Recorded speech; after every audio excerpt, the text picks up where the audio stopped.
Welcome, guys, to episode 8 of the Pox and Bill Show.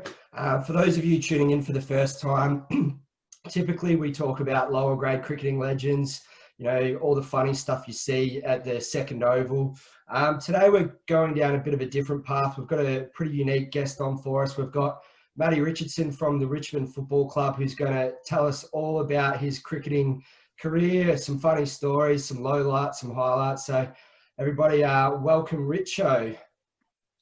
Thanks, guys. Thanks, Richo. Thank you. Thanks for having me on. This is something different. If you want me to talk about my cricket career, it's not going to be a very long podcast, boys, to be honest with you. Well, you say that, but there's only one of us here that has Adam Gilchrist as a wicket. That's true. That is true. I did get Gilly out. That was at the Ricky Ponting testimonial game in Launceston.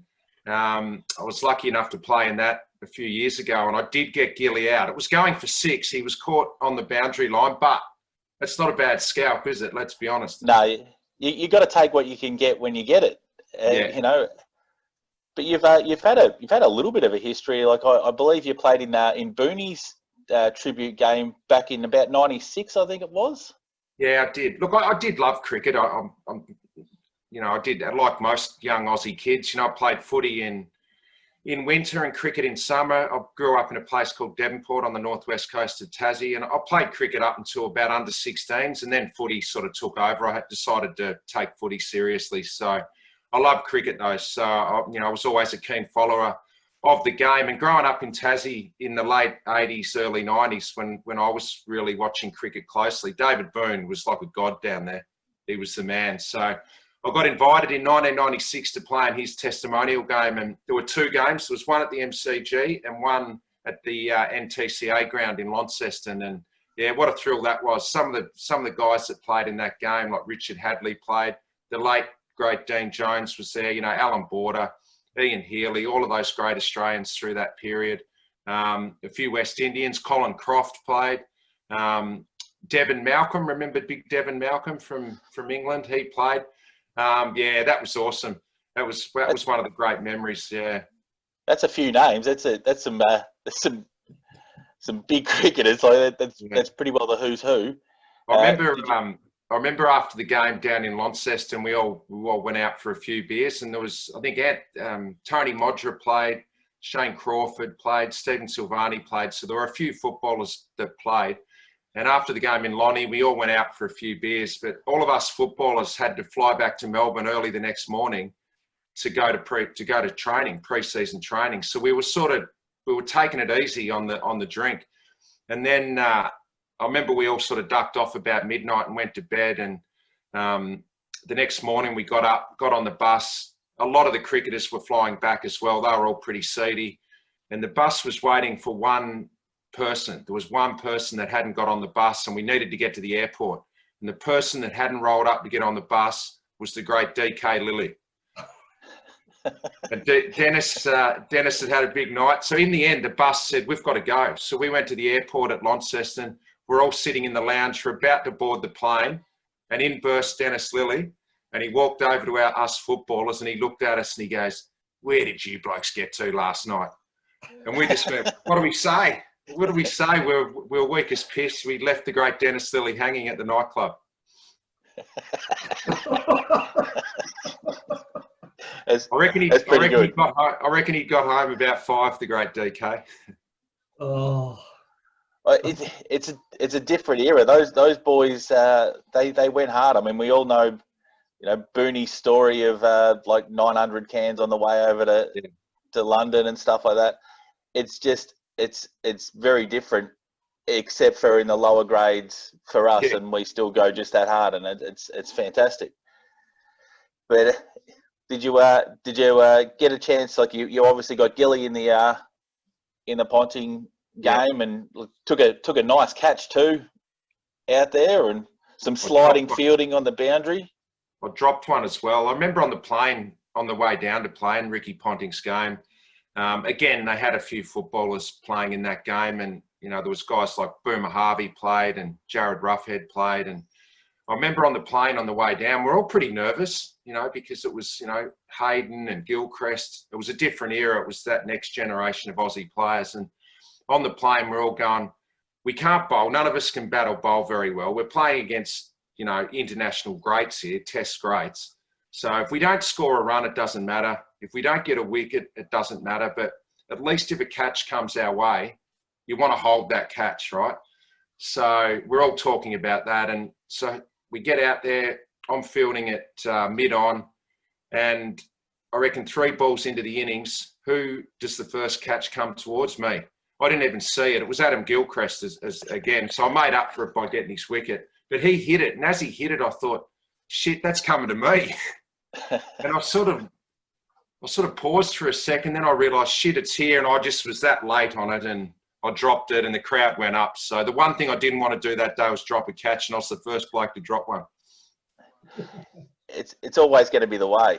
Yeah, exactly. It was good fun, though. Yeah, what a great day. I think that the crowd they had there that day at York Park or University of Tas Stadium, I think that's still the biggest crowd for a cricket game in Tassie. I think there was like 20,000 there.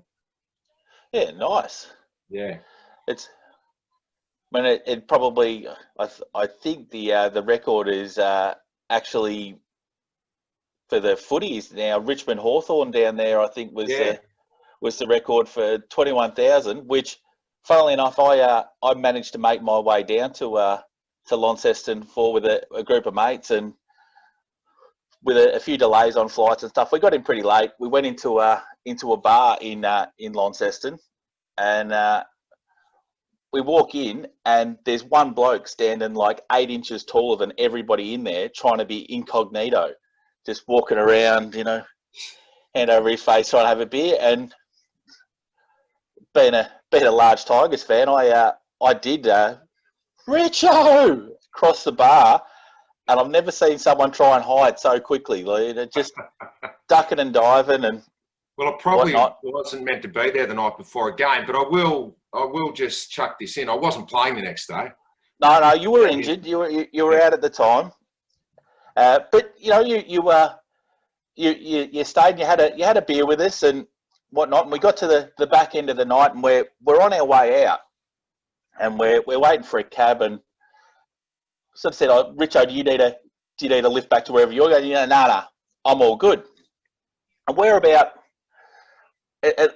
10 metres from a laneway, and you've sort of run off down the street and down this laneway. We get in this cab, drive the 10 feet forward that we've got to go. This laneway is 100 metres.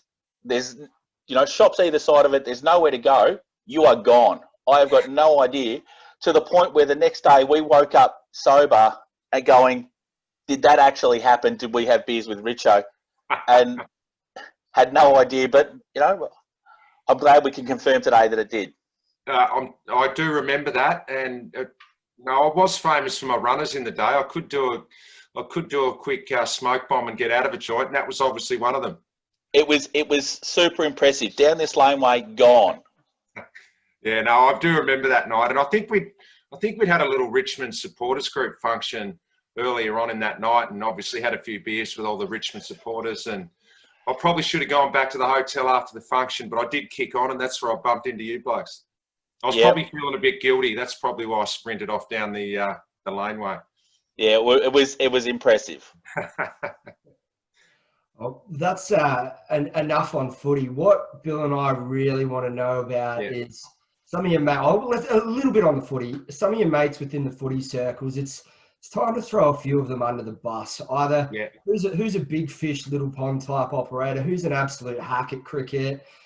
Tell us a few stories that we probably wouldn't expect to hear on some of your mates going around the footy circles. Well, I'll tell you one that comes to mind straight away when you mention big fish is the great Camerong Ling, the mayor of Geelong. Now, Lingy plays cricket down there in one of the local leagues, and it's fair to say it's right at the bottom of one of those local leagues. It's the F grade, or as low as you can get. But Lingy takes it a little bit too seriously. And I'll just give you the context of sort of the teammates that he has in his team. There's guys that are 60, 65 years of age that are still playing cricket. and then they've got their grandsons that are 15 playing in the same team as them. So it's one of those sort of social type teams where fathers get to play with their sons and all that sort of thing. So Cameron Ling plays in one of these teams, and he went through the season down there. I think not last season, but the one before. He went through the entire season and wasn't dismissed once. He batted for not outs in the F grade down there in Geelong. So much so that it made the paper. It made the local paper down there, and he has dubbed himself in that local Geelong League, Cameron Ling. He's dubbed himself Don Ling, as the Don Bradman of F grade down in Geelong. That's embarrassing for Lingy. Let's be honest. That is embarrassing. He bats for not outs. He nudges them around, and yeah. So we get into him a little bit about that. So he takes his cricket pretty seriously. I reckon the best cricketer that I've ever played football with was a guy called Joel Bowden. Remember Joel Bowden? Yeah. Joel's one of those guys that he can just do everything well. Obviously a great footballer, but he picks up a golf club, he hits it straight down the middle, 250. You know, table tennis, he's undefeated. Tennis, he's one of those naturals that can do anything. And we had a game of cricket one pre-season on Punt Road on the turf wicket, and Richmond was still playing their district cricket at Punt Road at this stage. So they let us out onto one of the wickets, and we had a social game on a Saturday arvo in summer, and it was Victoria v the rest of Australia. And Joel was the captain of the rest of Australia team. I was in the rest of Australia team. Anyway, the Vics won the toss. They were being captained by Kane Johnson, our captain of the Richmond Footy Club at the time. Now, he was from Lilydale, Kane. He called himself the Lilydale Express, right? And he'd been pumping himself up all week, you know, with the new ball. You know, he was going to come in. Anyway, Joel was the opening batsman for the rest of Australia. So sure enough, the Lilydale Express takes the new ball, comes bounding in, and Joel Bowden has taken 28 runs off the Lilydale Express's first over. He never lived it down. He never lived it down, Sugar. But Joel just middled every ball, just rocked back, was pulling him, hit 2 or 3 sixes and, you know, a couple of fours. And I just went this play. And Kane was legitimately bowling, you know, not too bad. And Joel just made him look stupid. So he's probably the best cricketer I've seen as a teammate in footy. Brett Deledio, I think, played a fair bit of underage cricket for Victoria. He was really quick, actually. So he was really good. And one bloke who should be embarrassed by this is Big Brendan Gale, the CEO of the Richmond Footy Club now. Now, if you're 6'6" like Benny, what would you bowl? Heat. Clearly off spin. You bowl heat. Benny Gale bowls little nude off spinners. It's always the big blokes. They love a little bit of off spin. Mate, but back then too, he had the long hair. He was built like Tarzan, Benny. You're coming in off the long run and bowling quick, and he bowled off spin. And he thought he turned them a bit, but they just did nothing. Little nudies. Yeah, little nudies. So he was embarrassing. Nathan Brown actually bowled a bit of leg spin and he could turn it. I played in a charity 2020 game down in Tassie a few years ago, and Brownie came down and played as well. And he was bowling leg spin. He'd been pumping himself up, and I thought, all right, let's see what you've got. So there was one really good batsman playing in the team that we were playing against. He was an A-grade cricketer down there in Tassie, which would be the equivalent of, you know, playing for Richmond or, you know, St Kilda here in the district cricket. And Brownie actually got him coming forward out of the crease, turned one a bit and got an edge. I was fielding it first slip and I put it down, went straight to me. I may have deliberately dropped it. And Brownie was filthy because he actually did get it to turn a bit. So anyway, later on in that game, we were batting together. And of course, he ran me out, didn't he? As playback. That seems fair. Is this the same game that you were out there to bat wearing jeans with your phone in your pocket? We do have a photo of you getting around in a charity game in jeans, phone in pocket, full pads on, trying to smash the shit out of one. Well, I have played in a couple down there, so that was one. Actually, this particular game, they had the face painting around the boundary line, and kids were getting their face painted, and, you know, you donate money to the charity.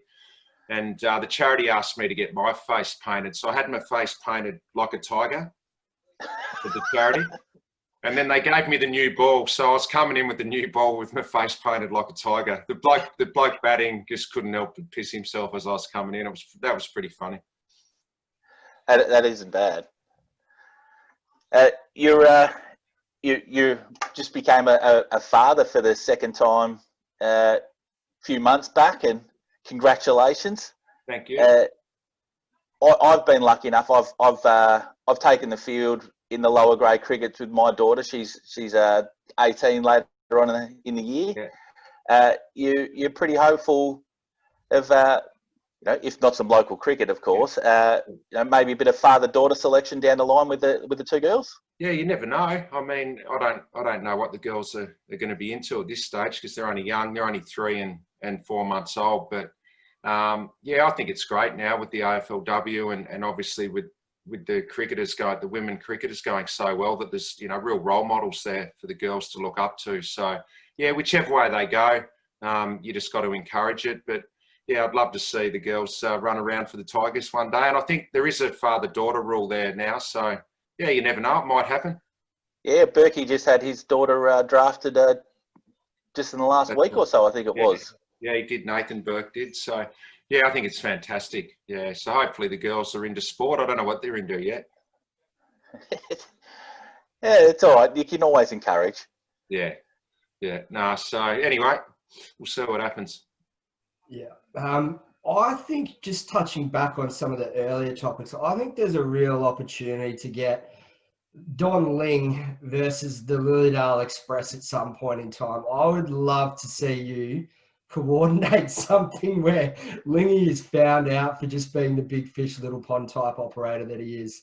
Well, I'd love to see that as well because he swears Lingy that he's a really good batsman, but it's hard to know, isn't it, when you're playing at that grade and you're facing 15-year-olds and 65-year-olds. It's hard to know whether he's actually a good batsman or not. So I just touch on what Sean was saying, and he's the kind of guy in those lower grades who's I've got to word this the right way. He's getting in the way of grandchildren playing with their grandfathers. Sean wants to play with his daughter, and he's doing it purely for Reading. I think someone like the Lilydale Express, even Pat Cummins, let's get him in the nets against Pat Cummins and see what he's made about. I think we stumbled across Lingy's stats halfway through the season on My Cricket last year. Had a huge chuckle, and we went to throw the gauntlet down to him out on social media, but we couldn't find him. He's a bit of a phantom with the social media. He likes to just hide in the lower grades and be a flat track bully. So if there's anything you can do to make him prove how good Don Ling is, we'd love your help. Well, I'll throw it out there to him, but he's pretty keen to protect his reputation and image, isn't he? Because, I find it embarrassing if you're an ex-AFL player, you're playing in that league. All the people playing in that league would know who he is down there in Geelong. He's the mayor of Geelong. You'd think he'd go out there and have a bit of a crack, wouldn't you, and try and hit a few sixes. But no, he's just nudging them around for singles, and it's embarrassing. Not on. It's not what we're about in lower grade cricket. To give you a bit of context, we're the kind of operators. I told a story on one of the last episodes where I think I was coming into bat at number 8, cracked a beer beforehand, and went out and smacked the opening bowler for 6 back over his head and was back in the sheds within another 6 balls. That's what we're all about. And that's what Lingy should be doing. It should be just about the socialising aspect of it, getting together with your mates on a Saturday. Yeah, you go out and have a bat and a bowl, but you're having a few beers in the sheds, and not for Lingy. He's a real serious operator. Well, I think that's probably all we've got time for today, guys. We would love you to say one thing for us, Richo. Can you just do a shout out to Johnny Lavelle and just say, Johnny Lavelle, you're never coming on this show? Fact. So is this the man that runs the radio show, Johnny? He's the man he's the man from our club who's appeared on the radio show a number of times, and similar to Lingy, he's big fish, small pond. He's the Cameron Ling of Belgrave. Yeah, pretty much. Well, Johnny, he does refer to himself as the mayor of Belgrave. All right. Well, the mayor of Belgrave, Johnny Lavelle, give up, mate. You're a serious operator. You take things too seriously. you're never ever coming on this podcast until you get out there and have a crack, have a bit of fun, and stop being Captain Serious out there at Belgrave. Fact. Thanks, Rich. I appreciate it, mate. No worries, boys. Thanks for having me on. And good luck. Thanks, Richo. Good luck this summer. Hopefully we're playing a bit of cricket, eh? Fingers crossed. Yeah. Cheers.